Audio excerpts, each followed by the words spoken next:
Welcome back to Real Talk, everybody. We're so excited for today's episode. We're going to be talking about Eternal Sunshine, the Spotless Mind. This dude's girlfriend erases all memory of him. He learns about it. He's so bummed out, and he tries to do the same thing to her. But as he goes through it, he realizes he still loves her. He's like, "Oh no, don't leave me." And it's very interesting. To discuss it, we have our guest Jackson Farley of Mount Juliet High School. Hey so guys. happy to have him. Wow, I appreciate being on here, guys. Yeah. I'm so excited to be here. You were first on our list. Oh, sweet. Yeah. Wow. How do you feel about the movie, Jackson? This is one of my favorite movies. This used to be on my Letterboxd top 4 for a long time. Wow. Then I got demoted, but it's still in my top 20. I love this movie a lot. I've never watched this movie and not bawl my eyes out. It is very good.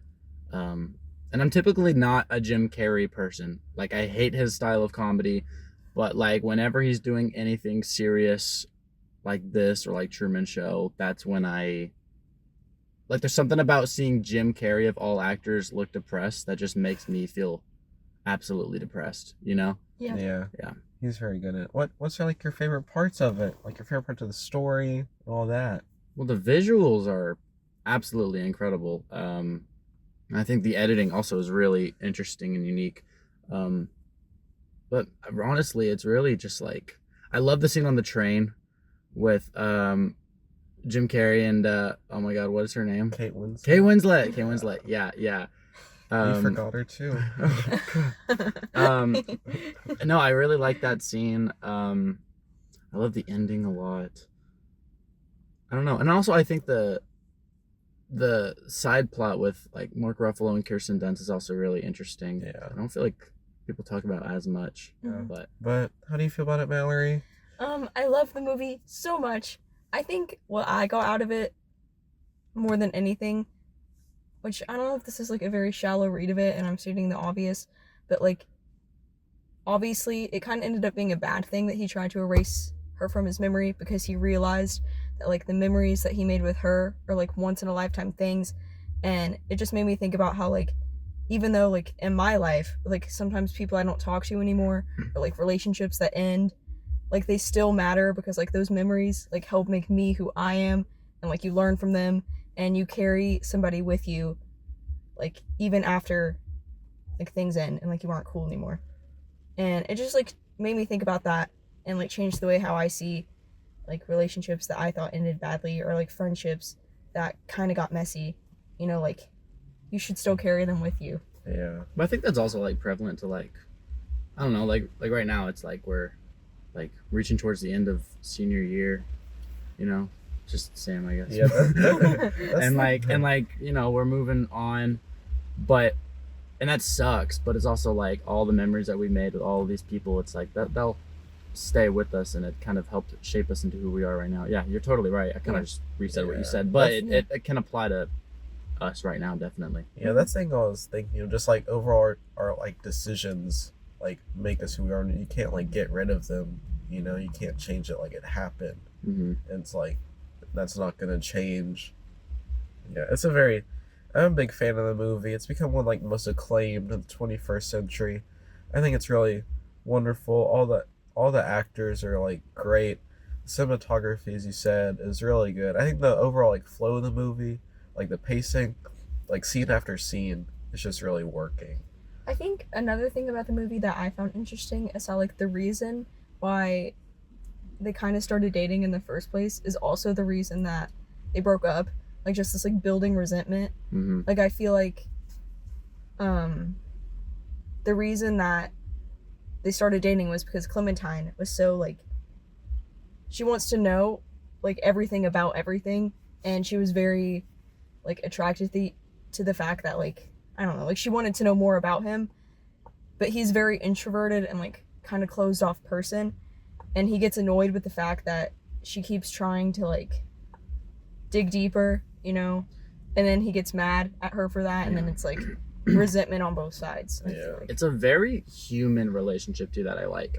Like they don't really Hollywoodify their relationship, if that makes any sense, you know? Like the issues that they have are very real issues, and like you see these characters in different ways that, you know, out of context you think, oh, they're just horrible people, you know, like holy crap, like why is she talking to him like this? But it's like, yeah, but those moments happen, you know. Yeah. Like people react that way sometimes, and it's complex, and it's What, do you think this is like Jim Carrey's best movie? yeah. I don't think it's his most like iconic, sadly. Yeah. I think that's just because people know him for his comedy.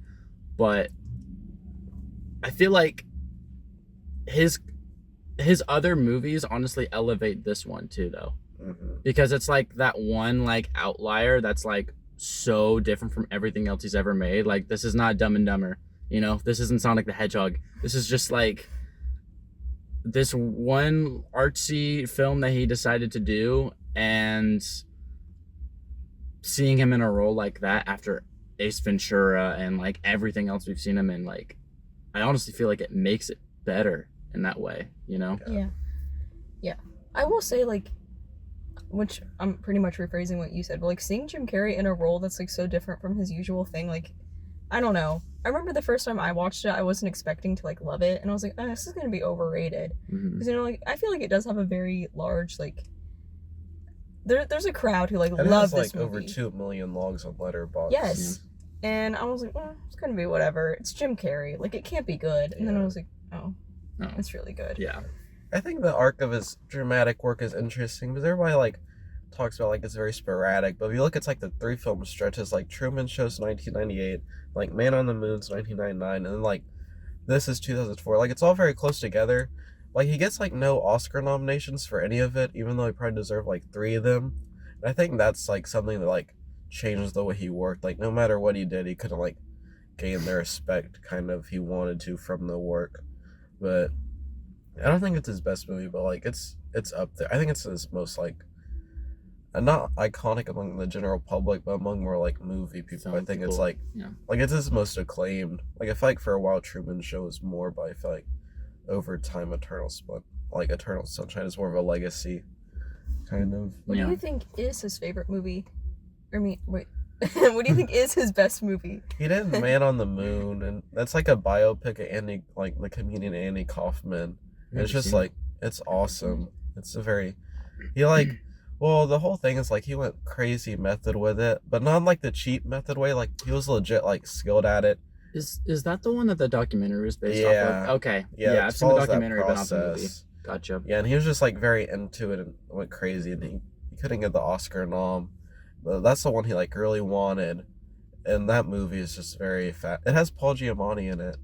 I love him. I would recommend that. That was a great watch. Since I feel like we've talked about the movie for a little bit, I realized we kind of brushed over the fact that it took us so long to get you on Real Talk. I want to talk about that. How I wasn't here whenever Sam invited you to be on. How was that like for you? Well, like I've always wanted to be on, but I wasn't gonna be like, hey guys, I mean, I'm here too. So like I've just been patiently waiting for like the day where it's like it's time for me to be here, and now I'm here. While we're talking about things other than Eternal Sunshine, you also have a podcast. Actually, is this dropping this Friday? Yeah. Today actually is the release date of the Drop Talk finale, so we get Jackson Farley episode and then the Drop Talk episode. So watch this first. Watch this first, and then go watch the Drop Talk finale. Finish this video, and then go look at the link in the bio. Yes. What would you say your favorite part about having your podcast has been for you?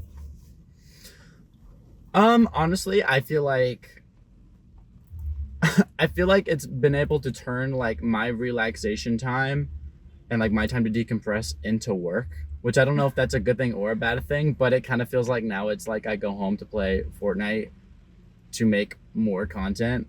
But it's also just fun because it's like there's no set like rules. Like I'm not telling a story here. We're not really filming anything, so it's just kind of like our ability to let loose. Mm-hmm. So I think that's been really important, except for this finale, which you should go see because it's very different. So what is your favorite thing you've made this year?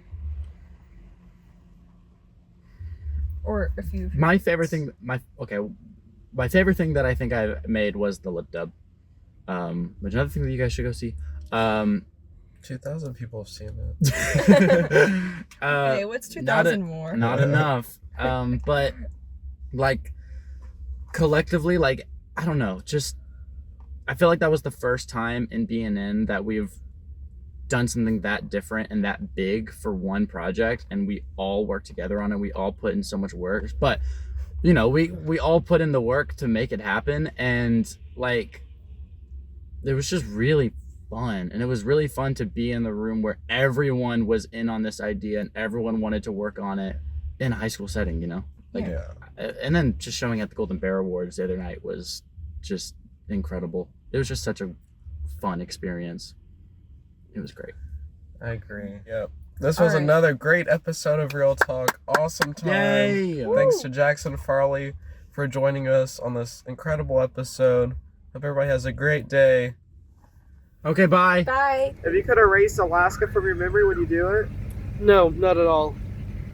I'd be like mashed potatoes. I wouldn't know how to do anything.